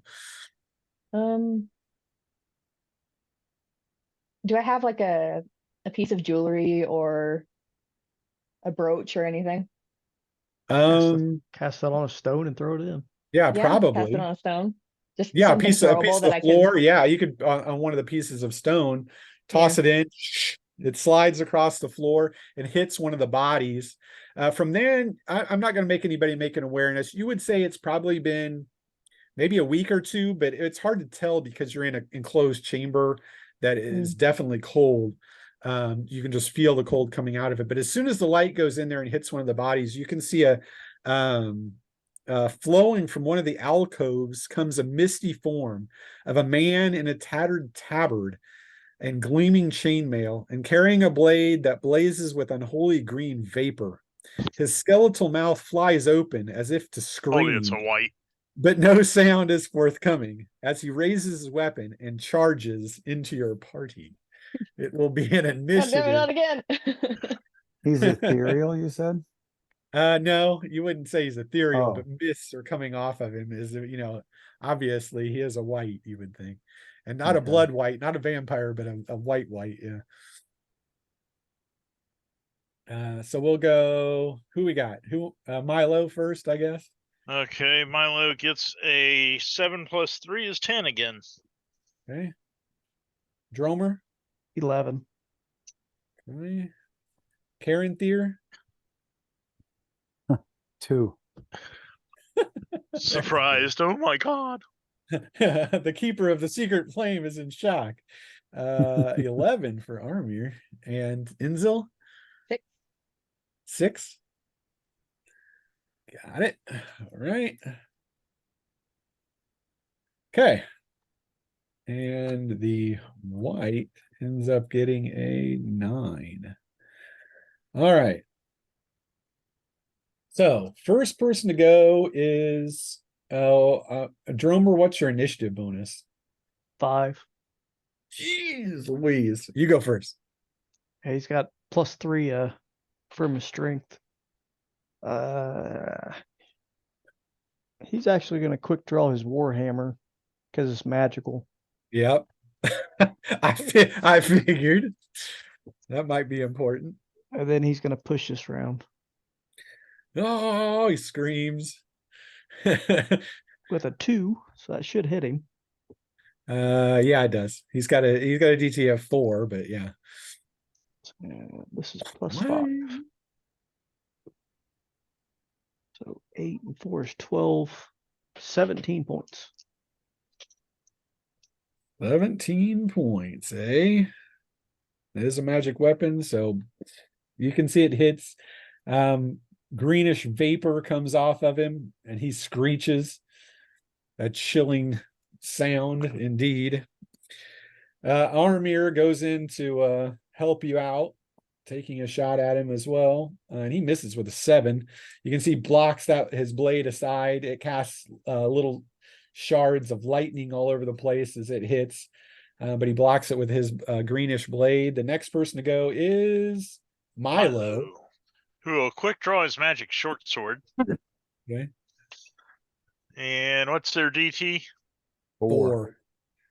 So I need an 8. It's got to be lower than that. Because your TS is only for negatives from anything that Wounds. impacts you. Okay, DT well you didn't tell me that last night.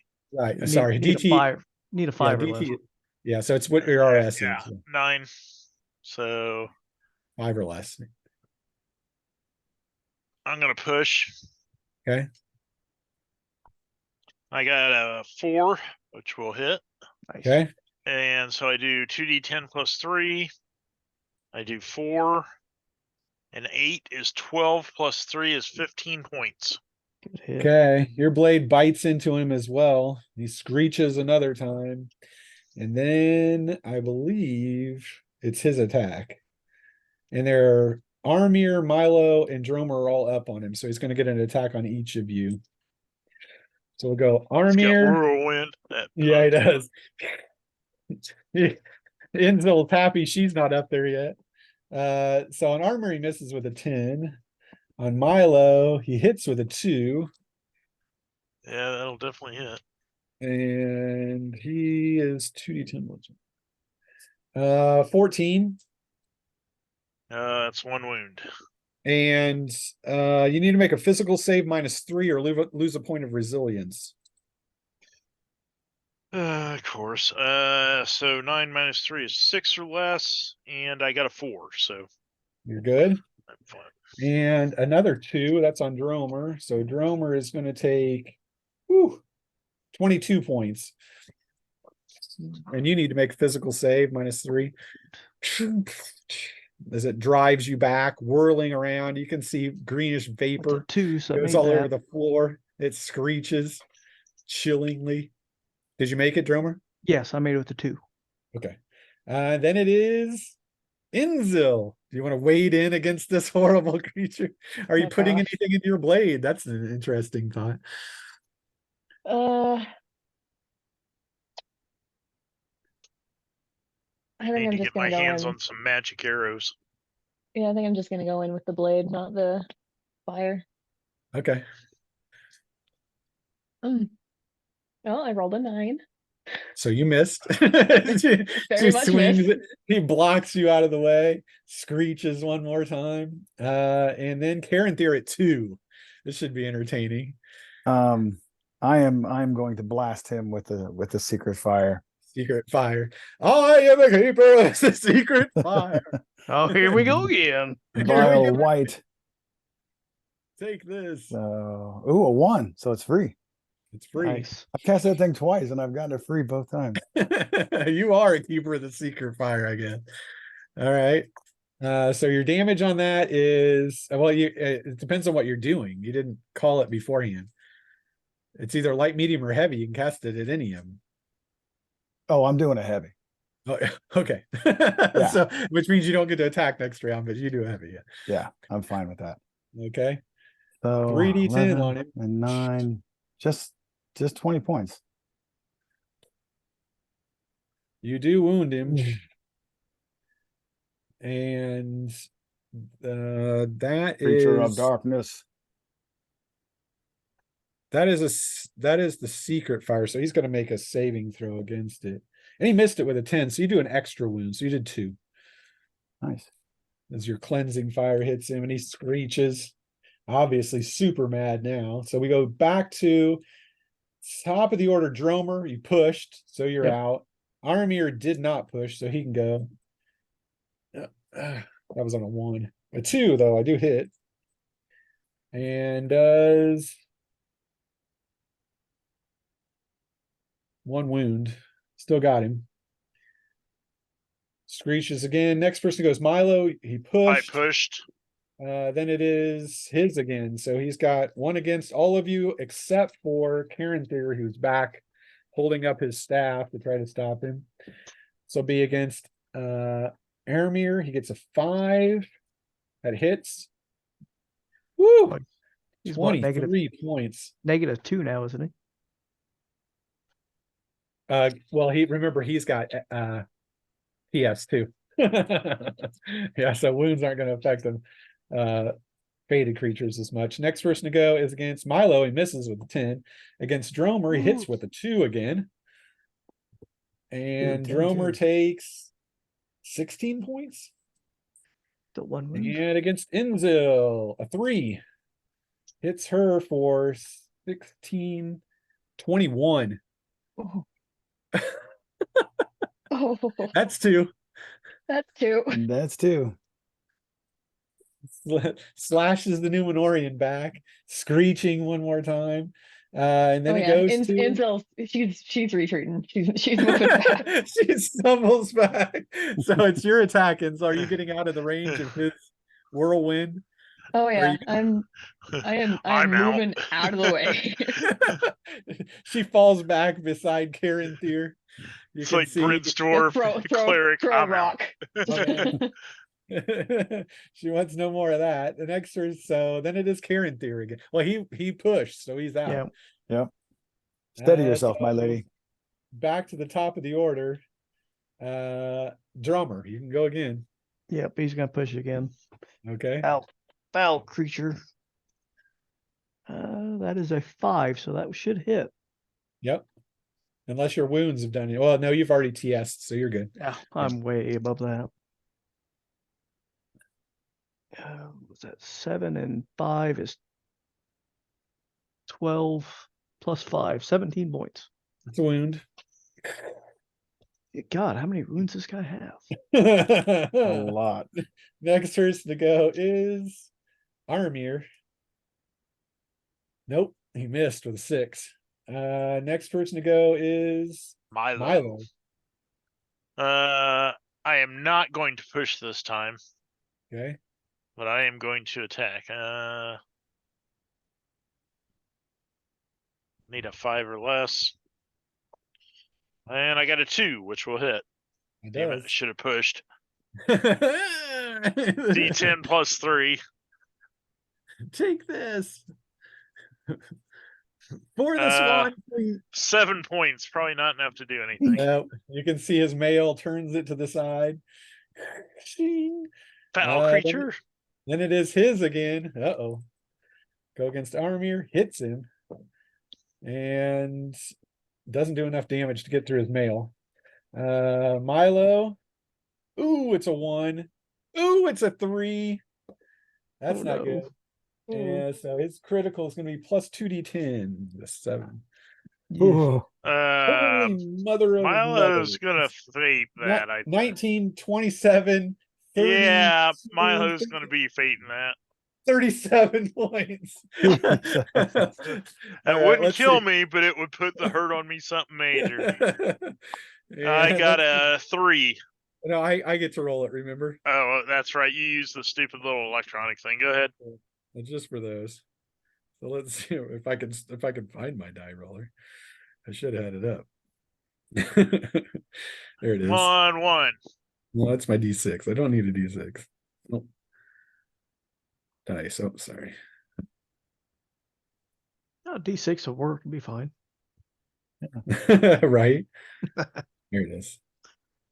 D10. what? All right. Can you see it? no, Not No, really. I It's all can't. I white. can't. Yeah. Oh, There white. it is, kind of. it's a 2. Okay. Two. Well, I got to roll. Yeah. Hold on. Oh, 1. 1. Hey, Marcus are 1. Nice. All right. You fate that one away. I'll definitely take that. And then the next person to go, or I'll it's buy next. that for $1. So that was Milo, then Dromer, right? Mm-hmm. Dromer, he hits him with a 4. And does 18 points. That's another wound. And Inzel had fallen back, so she's not in range of it hitting her. So then it goes to Inzel's. Cool. All right. I'm trying to decide if she would be brave enough to go back up there, but yep. Okay, Are you right going to back up. invest it? Are you going to invest anything in the blade this time? You know, fire might hurt a wight. So, Yeah, I think I will. I Okay. rolled a 3. all right.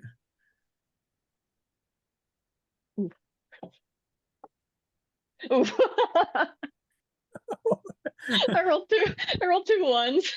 Oh, Oh, ouch. So you get the extra D10 fire though. That's true. Right, Well, yeah. okay, that's a 5. So 7 4, 7, plus Plus 3, your 10. strength. yeah, it'd be about 10. Yeah, 10, because you're plus 3, yeah, right? yeah. Plus 3, yeah. Uh, So no, it doesn't. It cannot get through his chain. And then it's Carinthir. I'm gonna do another heavy. 7. It's not free, but 7 does not hit him because it's a directed spell. So you've got to get over his DT. oh, I have to get over his DT. Yeah. So you know the fire, but he resists it basically. Okay. Although you cast the spell correctly, it didn't hurt him. And then it goes back to the top of the order. Dromer. You which was my pushed. push. 17. Then we go to Aramir, who didn't push. 10 missed. Milo. I'm gonna push this time. Ah. Got a 2. Okay. Come on, buddy. You can do it. It's 2d10 plus 3. 10 and 1. So Oh. 14. That's enough to do a wound, though. You can see his vapors I leaking saw out of it and I was several, like, yay! And then I rolled the 1. I was several like, wounds in him, but he still no. gets to go, and he gets to go at everybody except for Carinthir. 7 missed armor. Milo, 7 missed Milo. Dromer, 2. Hit you. Woo! 24 points. Oh, good Almost God. max damage. One more point. I think you would have and- got 2 wounds. And Inzil, your DT is only 2, correct? So he hit you, unfortunately. 3 and 13. That's not bad. No. So you can go, you currently have 4 wounds, right?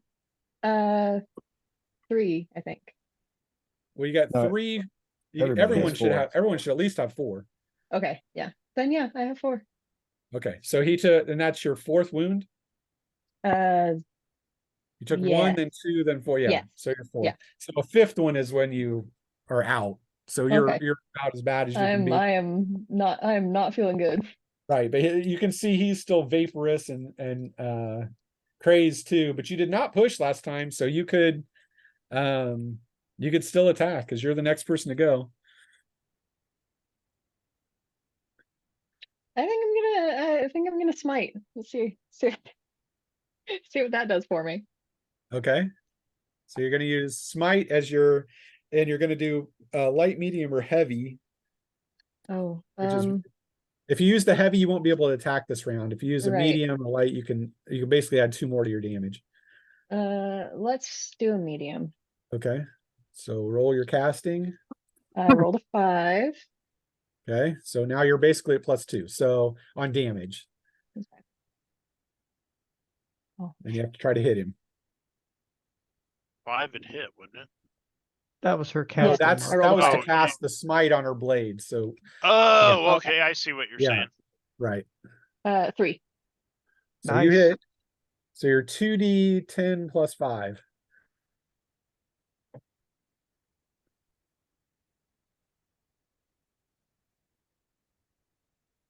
Uh, 15.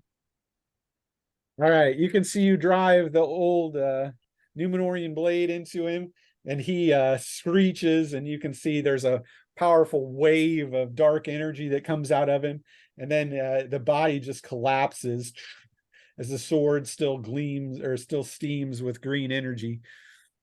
But you said he was a human, right? Yeah, No, elf. Oh, human. he No, was a yeah, human. he was a he human. looked human. Yeah. How about this other alcove?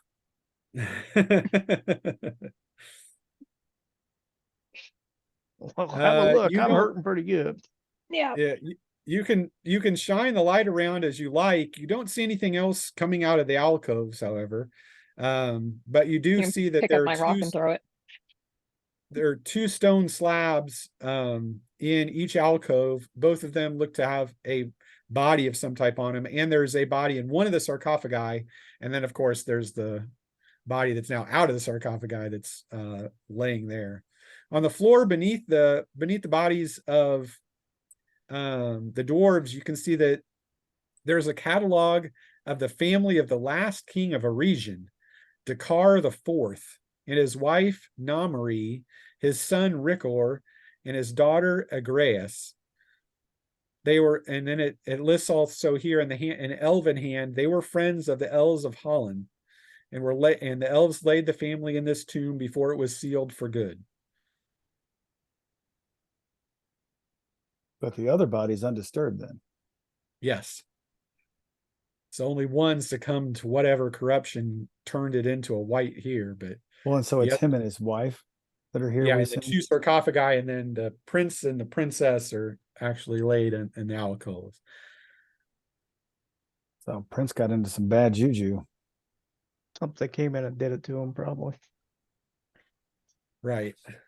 Hmm. And it is 7:03, or I'm sorry, that would be 10:03 for you guys, but I can give you, do you want the treasure at this time or do you want to get it next time?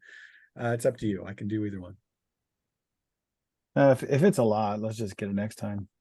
Okay. You can do that, but you do get the experience, which is 1,750. And everyone gets a faded point. So Mark, you get your point back. Yay! And remind me what our experience was. I have that on the other sheet somewhere. 4,000. 4,500 for everyone that did the adventure, not Milo. So 17. and Yeah, I will, not me, bastard. and I will stop the recording for this session, but we'll still 62.50. be here.